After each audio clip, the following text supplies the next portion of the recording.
ఫీజుల మోత చదువుల కోత ఒక పక్కన రాష్ట్రం ఇదే సీఎం రేవంత్ రెడ్డి రాష్ట్రం వచ్చిన తర్వాత చదువులో ఎంత భయంకరంగా అంటే ఇష్టానుసారంగా చదువులు ఇలా ప్రైవేట్ స్కూల్లో అయితే ఎంత దారుణం అంటే అంత దారుణంగా ఫీజులు పెంచేసుకున్నారు. మన వాళ్ళ మీద చర్యలు ఉన్నాయంటే చర్యలు ఒకసారి రివ్యూ లేదు.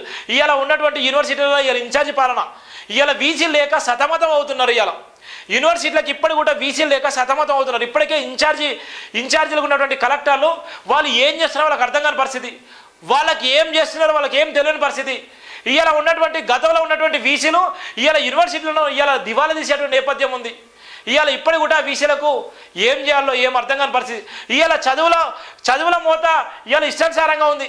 ఇలా ప్రైవేట్ స్కూల్లో ఇష్టానుసారం డబ్బులు దండుకుంటున్నారు. వాళ్ళకి ఏం చెప్పాలో ఏం చేయాలో అర్థం కాని పరిస్థితిలో ఇవాళ ఒక గైడ్లైన్స్లో ఏం లేవు. మరి వాళ్ళ మీద ప్రైవేట్ స్కూళ్ళ మీద ఏమైనా పర్యవేక్షణ చేస్తున్నారా? ఏమైనా డిఈఓ కానీ డిప్యూటీ డిఓలు కానీ ఎంఈఓలు కానీ ఏమైనా పోయి ఏమైనా మందలిస్తున్నారంటే ఇలా ఏం మందలించలేని పరిస్థితిలో ఇలా డబ్బులకు అమ్ముడు పోయేటువంటి సామ్రాజ్యంలో ఉన్నాం. ఇలా ఏదైతే బీఆర్ఎస్ పైన తర్వాత కాంగ్రెస్ వస్తే జీవితాలు మారుతాయో ఇలా కాంగ్రెస్ వచ్చినాక ఇంకా పేదోడుగానే మిగిలిపోతున్నాడు. ఇలా ఇచ్చేటువంటి హామీలు పక్కన పెట్టి 6 గ్యారెంటీలు పక్కన పెట్టుకొని ఇలా హైడ్రా పేరిట రాజకీయం చేస్తున్నారు. ఇలా ఉన్నటువంటి అవే తెరపై తీసుకొచ్చి ఇలా పబ్బం గడిపేటువంటి నేపథ్యం ఉంది రేవంత్ రెడ్డి. ఇవాళ ఒక పక్కన స్కూల్లో ఎంత భయంకరంగా ఉందో చూడండి. ఇవాళ ఫీజుల మోత చదువుల కోత ఎంత దారుణంగా ఉందో చూడండి. విద్యా పురోగతిపై సమీక్షలు ఎక్కడ? ఫీజుల బకాయిలపై మాటెత్తని ప్రభుత్వం. రాష్ట్ర బడ్జెట్లో విద్యాశాఖకు కేటాయించిన సొమ్ము ఎక్కడ?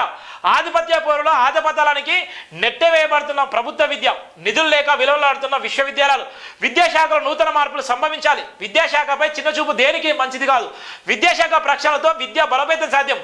ప్రభుత్వ చదువులకు నిధులు ఎక్కడ? పేద బిడ్డల భవిష్యత్తు ఎక్కడ? విద్యా లక్ష్యాలను వీడమరుస్తున్న ప్రభుత్వం. డాక్టర్ బరిగెల శివ ఎంత బాధాకరం అంటే గురుకుల పాఠశాల ఒకప్పుడు ప్రపంచాన్ని తాగిన సందర్భాలు. గురుకుల పాఠశాల ప్రభుత్వం ఇలా గురుకుల పాఠశాలలు అంటేనే ఇలా ప్రభుత్వానికి మంచి పేరు వచ్చిన నేపథ్యం. ఇలా గురుకుల పాఠశాలలో ఉన్నటువంటి విద్యార్థులు, ఇలా ప్రైవేట్ స్కూల్లో చదువుకున్నటువంటి విద్యార్థులు, ఇలా శ్రీచైతన్య నారాయణ కాలేజీలో ఉన్నటువంటి విద్యార్థులు, ఇలా ఉన్నటువంటి సిబిఎస్ సిలబస్ ఉన్నటువంటి చాలా వరకు స్కూళ్ళు ఏ విధంగా విద్యను ఇలా ఆగం చేస్తున్నారు, ఏ విధంగా పేదలు చదువుకున్న విద్యను ఏ విధంగా లాక్కుంటున్నారు.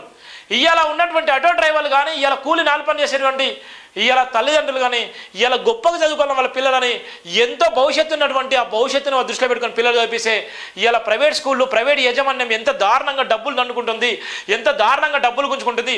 ఇవాళ ఫీజుల పేరు మీద ట్యూషన్ పేరు మీద ఇలా వివిధ రకాల సృష్టించుకొని ఇష్టానుసారంగా డబ్బులు దండుకుంటుంది. ఇలా మరి వారి మీద పర్యవేక్షణ ఏంటంటే ఆ శాఖకి ఎవరు బాస్తారంటే ఈ రాష్ట్ర ముఖ్యమంత్రి.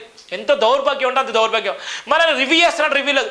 ఇలా ఉన్నటువంటి శ్రీచైతన్య నారాయణ కాలేజీలో ఇష్టానుసారంగా ఫీజులు గుంజుకుంటారు. ఇలా సిబిఎస్ సిలబస్ చేసేటువంటి అనేక మంది ప్రైవేట్ స్కూళ్ళలో ఇలా పర్యవేక్షణ కరువైపోయింది.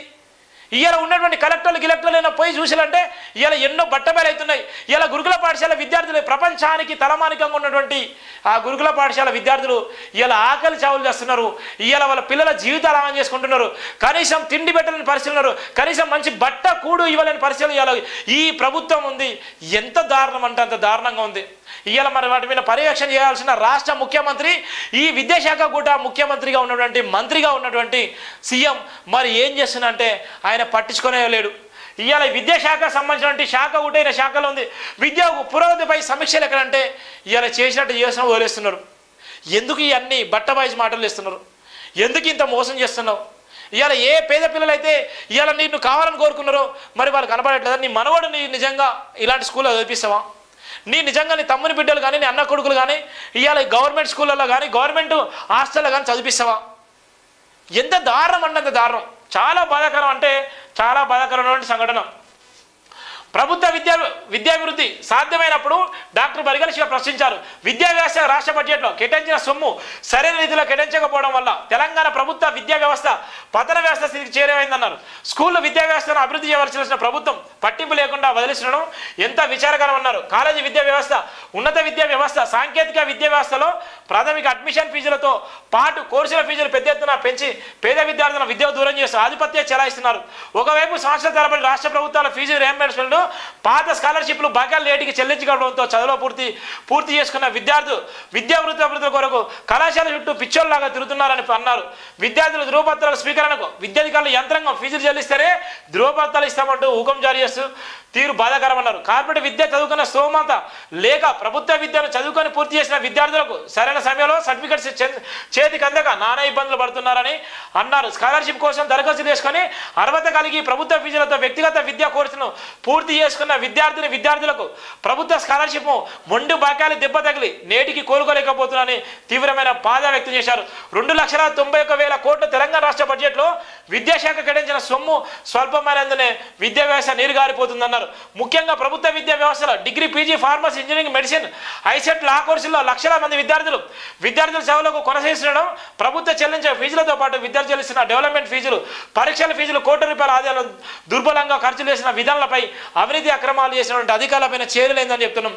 ఇలా ఉన్నటువంటి ఇలా పీజీలు, డిగ్రీలు, ఇలా బీటెక్లు, ఇలా అనేకమైన కోర్సులు ఇలా కంప్లీట్ అయినప్పటికీ కూడా ఇలా వాళ్ళ స్కాలర్షిప్ ఇవ్వక ఇలా చదువులు కంప్లీట్ చేసి ఇలా స్కాలర్షిప్ రాక వాళ్ళకు ఆ సర్టిఫికేట్ ఇవ్వలేక ఇలా నాన్న ఇబ్బందులు పడేటువంటి విద్యార్థులు ఉన్నారు. మరి వాళ్ళకి కనబడట్లేదా రాష్ట్ర ముఖ్యమంత్రి? వాళ్ళు తిరగలేక చచ్చిపోతున్నారు. వాళ్ళు స్కూళ్ళ చుట్టూ, వాళ్ళ కాలేజీల చుట్టూ తిరగలేక ఇబ్బంది పడుతున్నారు. మరి రాష్ట్ర ప్రభుత్వం నిజంగా విద్యార్థుల జీవితాలకు ఇలా వెలుగులు ఇచ్చేటువంటి నేపథ్యంలో ఇలా స్కాలర్షిప్ విడుదల చేసి నిజంగా వాళ్ళ సర్టిఫికేట్ ఇవ్వాల్సిన బాధ్యత ఉంది కదా. మరి ఎందుకు ఇవ్వలేకపోతున్నది? ఇవాళ ఇష్టానుసారంగా ఫీజులు పెంచుకున్నారు, ఇష్టానుసారంగా వాళ్ళ జీవితాలతో చెలగాటమాడుతున్నారు. ఈ శాఖకు సంబంధించినటువంటి ఈ రాష్ట్ర ముఖ్యమంత్రి ఏం చేస్తున్నారంటే ఇలా ఇష్టానుసారంగా ఇలా చేసేటువంటి నేపథ్యం ఉంది. ఎంత దారుణం అంటే అంత దారుణంగా ఉన్నటువంటి నేపథ్యం మనం చూస్తున్నాం. ఇక ఎఫ్టీఎల్ పరిధిలో అడ్డగోలుగా నిర్మాణాలు చేస్తే ఇలా కూలగొడుతున్నారు. ఓకే, ఇలా పేదోళ్ళు కూడా కట్టుకున్న నేపథ్యంలో మరి వాళ్ళని కూడా అడ్డగోలుగా ఊడ్చేస్తున్నారు. ఇలా బలిసిన వాడు అక్రమంగా నిర్మించుకొని అంత సొమ్మును కూడబెట్టుకొని ఇలా సంపాదించుకున్న నేపథ్యంలో ఇలా వాళ్ళ జోలికి పోకుండా, ఇలా బలిసిన వాడు జోలికి పోకుండా పేదోడు ఏదైతే కట్టుకున్నారో ఇంత పోలీసు బంద మధ్యలో, ఇంత పోలీసు సెక్యూరిటీతోని ఇలా ఇష్టానుసారంగా ఇలా కూలగొట్టే నేపథ్యం ఉంది. కనీసం మానవత్వం ఉన్నలా ఉండదాం. కనీసం వాళ్ళ అవసరాలకు, వాళ్ళకి సంబంధించినటువంటి డాక్యుమెంట్లు, వాళ్ళకి సంబంధించినటువంటి డబ్బులు దాచుకునే పరిస్థితిలో కనీసం ఒక 5 నిమిషాలు టైం అంటే 5 నిమిషాలు టైం ఇవ్వకుండా ఇలా మొత్తం నేలమట్ట చేసినటువంటి దౌర్భాగ్యం ఉంది. ఎవడిచ్చాడు ఈ అధికారం? ఎవడు చెప్పండి నీకు? ఇవాళ ఉన్నటువంటి విలాసవంతమైనటువంటి ఇల్లు కట్టుకున్నటువంటి అనేక మంది మినిస్టర్లు, ఎమ్మెల్యేలు, ఎంపీలు, ఇవాళ అనేక మంది ఐఏఎస్, ఐపీఎస్లు నిజంగా వాళ్ళందరూ బఫర్ జోన్లో ఎఫ్టీఎల్లో కట్టుకున్నటువంటి భూ కబ్జాలు చేసినటువంటి వాళ్ళందరి మీద మరి చర్యలు ఎప్పుడు తీసుకుంటాం? ఇవాళ ఉద్యోగ రీత్యాలో ఉండి కోట్ల రూపాయలు సంపాదించుకున్నటువంటి అనేక మంది ఐఏఎస్ అధికారుల మీద ఎప్పుడు చర్యలు తీసుకుంటున్నావు? ఇవాళ అక్రమంగా డబ్బులు సంపాదించుకున్నటువంటి అనేక మంది ఐఏఎస్, ఐపీఎస్, ఇవాళ గ్రూప్ 1, గ్రూప్ 2 అధికారులు ఇలా ప్రభుత్వంలో ఉండి కోట్ల రూపాయలు సంపాదించుకున్నటువంటి ఇవాళ ఉద్యోగ నిమిత్తం చేసిన డబ్బు కన్నా విచ్చలవిడిగా కోట్ల రూపాయలు సంపాదించుకున్న వాళ్ళ అధికారుల మీద ఎప్పుడు చర్యలు తీసుకోబోతున్నాం? మరి వాళ్ళందరూ కనబడేవా? వాళ్ళందరి మీద ఈడీ కానీ సిబిఐ ఎంక్వైరీ చేయలేవా? ఇక పేదోడి మిన్నే ఇగో ఈ విధంగా చేశారు. ఇక ఇంతమంది పోలీసు బందోబస్తు అని ఇవాళ ఇష్టానుసారంగా హైడ్రా పేరిట ఇవాళ అనేకమైనటువంటి దాడులు చేసేటువంటి నేపథ్యం ఉంది. ఎంత బాధాకరం అంటే అంత బాధాకరమైనటువంటి సంఘటన.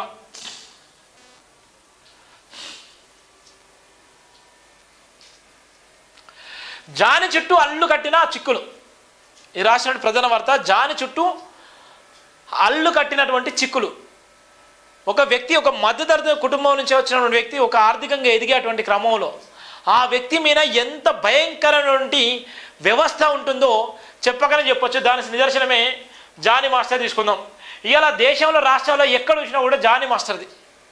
ఏ సంఘటన జానీ మాస్టర్ది. మైనర్గా